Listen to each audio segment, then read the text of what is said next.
Hey everybody, I'm Scott Wikle. You're listening to My Kind of Country. Thanks for joining us on a Monday night. I'm very pleased to welcome this lady to the show tonight. Not only is she carrying on the tradition of country music in name, she's also doing it in song. She's got a brand new single out. We're going to talk about that tonight, and I'm sure she's got some great stories to share with us as well. It's a pleasure to welcome Tess Frizzell to My Kind of Country. Tess, how are you tonight? Oh my goodness, I'm great. Thank you so much for having me. Well, it's an honor to have you on the show. We haven't seen each other since, I think it was the Midnight Jamboree back in 2018. We were down there for the big Lefty 90th birthday celebration. Yep, that's right. Midnight Jamboree. I tell you what, that pandemic threw everything off. Now it's been too long. I know it, man. Well, things are starting to open up again, so That's true. we're hopeful anyway. So, well, anyway, before we get into your new song, I want you to tell our listeners, of course, you are the daughter of the great Alan Frizzell and Shelly West, and your grandmother is Dottie West. And tell me a little bit about being around all that great music when you were growing up. Oh my goodness. Well, it was an interesting childhood. I just really did not understand how unusual it was really till I even started school. But I mean, I definitely grew up, on the tour bus, learned to walk on the tour bus, and, hung out backstage of every stage around the country. And, I would, from what David has told me and Mom, as soon as I could crawl, I would crawl out onto the stage, and then Mom would pick me up, and then I'd be there and kind of sing into the mic a little bit on Mom's part on Oklahoma. And, but yeah, it was just, and of course we were always around all those great legendary, now what are legendary, country singers, but it was just totally normal to me. I didn't know that it was anything unusual till I started school. That's great. What a wonderful family. I have to tell you, you know how much I love the Frizzell family. You've all been always so kind and nice to me. And David is one of my dearest friends. And I just, every time I'm around any of the Frizzells, I am just so uplifted. And you just hurt, your face hurts from smiling so much, They're a bunch of big personalities in the Frizzell bunch, I'll tell you that much. That is for sure. Well, your new song has a very special story to it, and I know that that Dottie, your grandmother, had some notebooks of song ideas and things that she wrote in there, and this song kind of came from that. Tell me the story behind this song.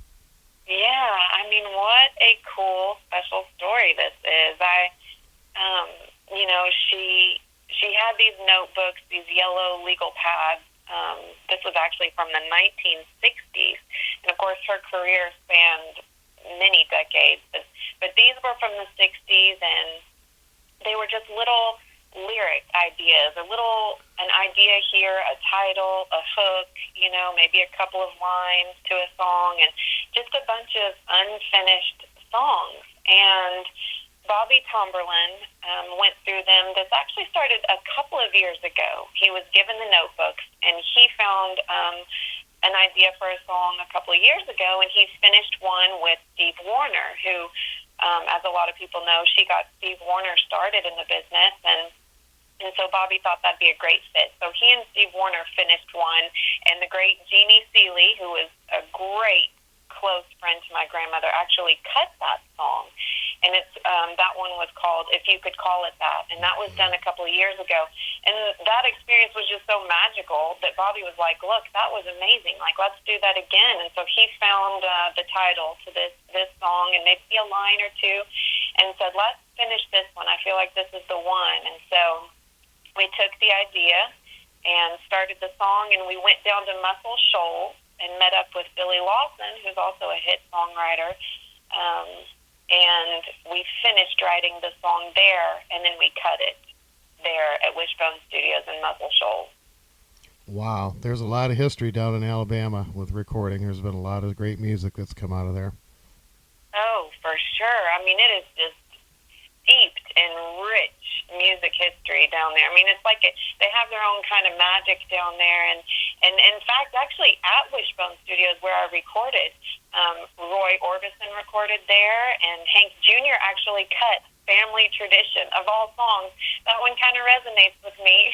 Yeah. Cut Family Tradition at this studio. And I mean, the mic is still there and everything. And so that alone was pretty magical. You kind of feel like you're walking back in time, you know.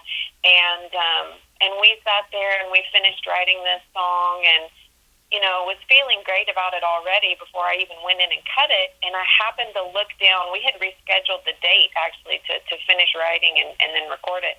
And I looked down at the date right after we finished writing it, and I realized that it was the anniversary of the day my grandmother had died. Completely unknowingly, we did that. And I thought, oh my gosh, I got huge goosebumps. And I thought, you know, even though she died on this day so many years ago, she's still alive in her music and literally has a brand new song today, and I'm a part of it. Oh, that is so awesome. What a great story. Wow. I know. That's chills, man. I know. Is that you just can't even make that up. I mean, it was just incredible. Such a great story. Oh, that's great. Well, folks, the single is called "The Wrong One," and of course, we're going to play that for you tonight. And you can go catch Tess on Facebook and Instagram, Twitter, and YouTube. And I believe you have a video coming out for this song on June 10th. Is that right? That is right. Thank you. Look at you. You're up on everything. You don't miss a beat. Yes, next Friday, June 10th, CMA Fest week. So many things going on. I thought that'd be a fun time to premiere this lyric video with this song.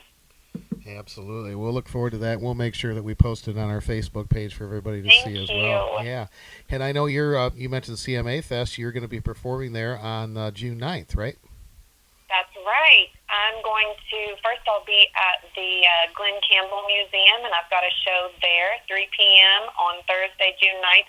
I also have a show the evening of June 9th at the Troubadour, and that is the Next Generation show, the sons and daughters of country music legends, and they got a whole bunch of people. I couldn't even begin.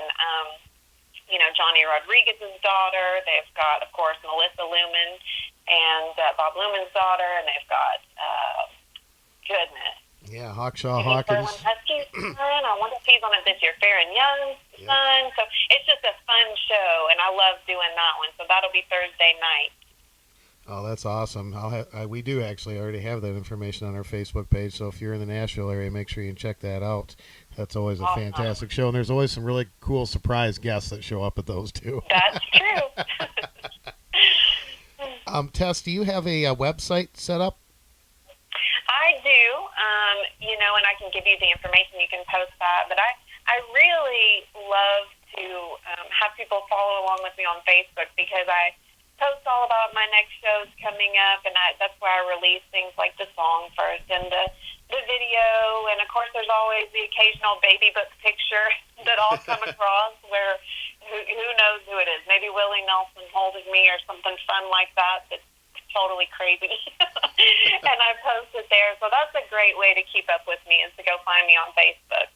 Great. Well, we'll make sure we have that information posted for you folks, and you can go check out this new song, The Wrong One. And that leads me to my next question. I'm sure that this is not going to be the only song coming from you. What else have you got planned? That's true. And, you know, we shall see. I have had so much fun watching the release of this song. It has just been such an honor. I mean, it's only been out really, you know, it's brand new. It just came out, and to have the world premiere on WSM, and got a wonderful, beautiful review and feature in Music Row magazine, and just it's been so amazing to see such a great response to it, and definitely that is getting me inspired. You know, Bobby and I are working on new songs, and then we will, you know, see where that leads. Maybe an entire project. Oh, I sure hope so. Well, you are such a beautiful singer, and of course, I just can't imagine it could have been any other way with the background that you've had. I guess my only question is, what took you so long? Oh, gosh. You know, timing is a strange, funny thing. It's amazing to see, you know, I have all these crazy little full circle moments. You know, even when I was at WSM and we did the world premiere of this song, you know, Bill Cody was like, I can't believe that your grandmother was the first person I got to introduce to come out on stage. And so he had that memory. And I said, you know what? Here I am premiering my song on WSM. And in my baby book, it said the first time I ever crawled was with Mom at WSM. And so it's just all these crazy little full circle moments. And timing it's just a crazy, wild ride. I'm glad it's all coming together for you. That's so fantastic. Thanks. And Bobby Tomberlin, I cannot say enough good things about him. I think the world of him. He's been on my show many times, and we've had some of the best conversations. What a talent. He is so talented, and he really opened up the world of songwriting for me. That was really the one little area that I just had yet to touch on. It was very intimidating for me. I mean, when you just think about, you know, I mean, my grandmother co-writing with my granddad, Here Comes My Baby, which won her the Grammy. She was the first female country artist to win a Grammy with that. And then Lefty, gosh, the song, I love the songs he wrote with Whitey. I mean, That's the Way Love Goes was a hit for Johnny Rodriguez and Merle Haggard. Who can say that? Yeah. So it's easy to be a little intimidated, you know.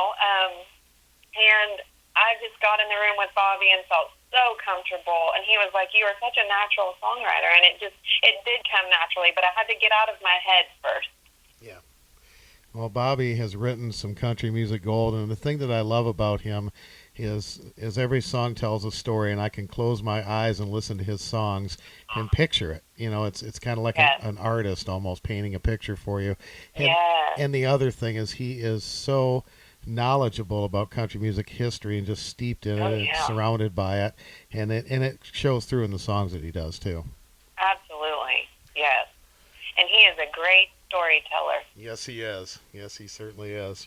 Well, speaking of stories, I can't let you go without sharing a story, either maybe with Dottie or your mom or something that kind of pops into your head as kind of a favorite story that you like to tell. Oh, gosh. So many.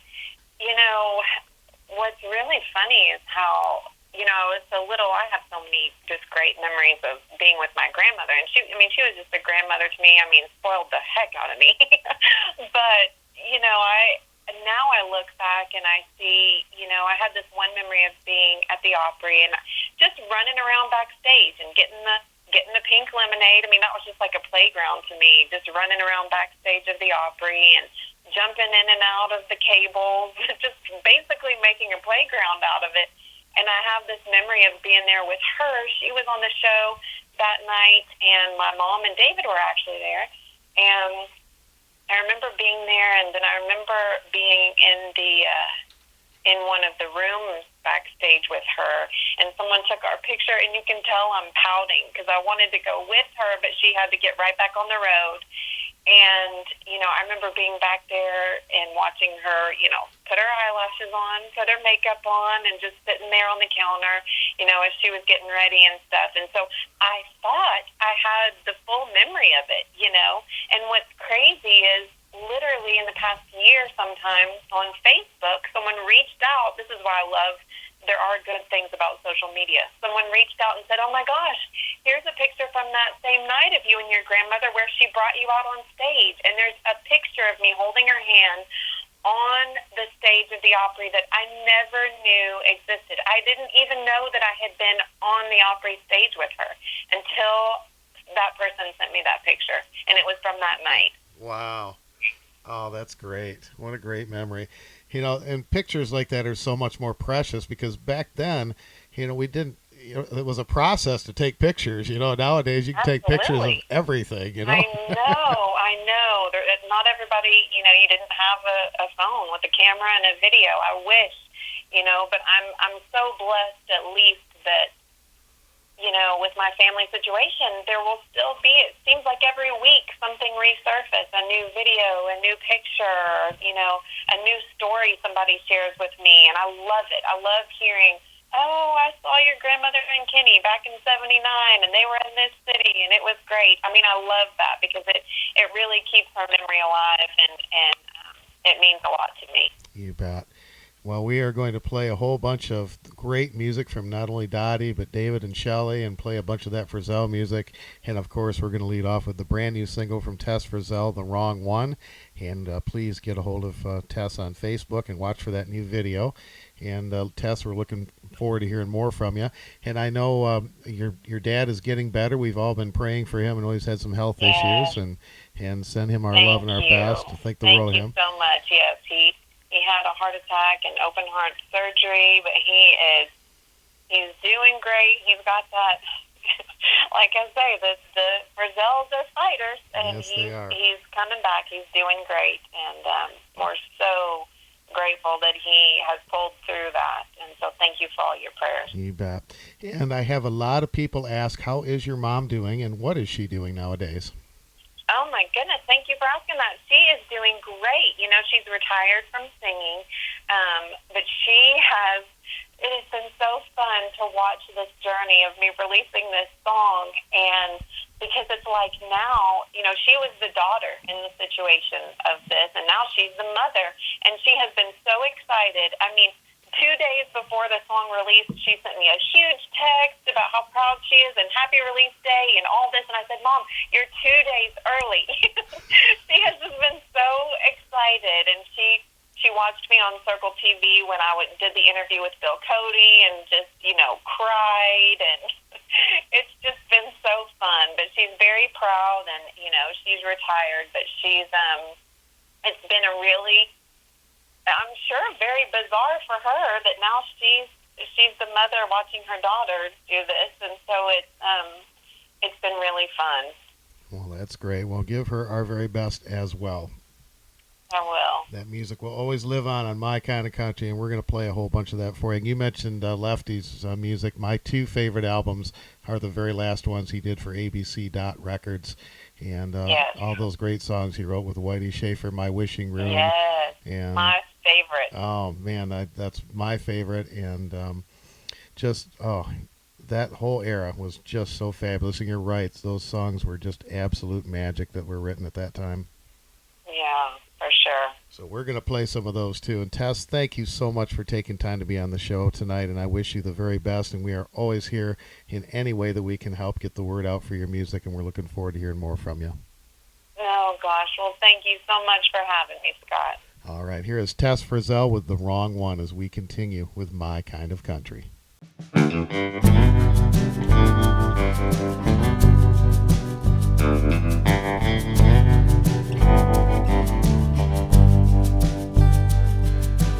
It's not easy to smile when you've been crying and pretend like everything's okay when inside you're dying. It's so hard to feel loved when you're lonesome. Things will never feel right when you're with the wrong one. Time hasn't done a single thing to make us better. Just steals away all of the dreams of a love that really matters. We're both gonna come up short in the long run, but things will never feel right when you're with the wrong one. The wrong one will bring you down, stand in the way of a good thing coming around. And you can't let the right one in, tied to someone on the losing end. Sooner or later it's all gonna come unwound. I've been one of them hell-bent on staying. You know everybody knows one.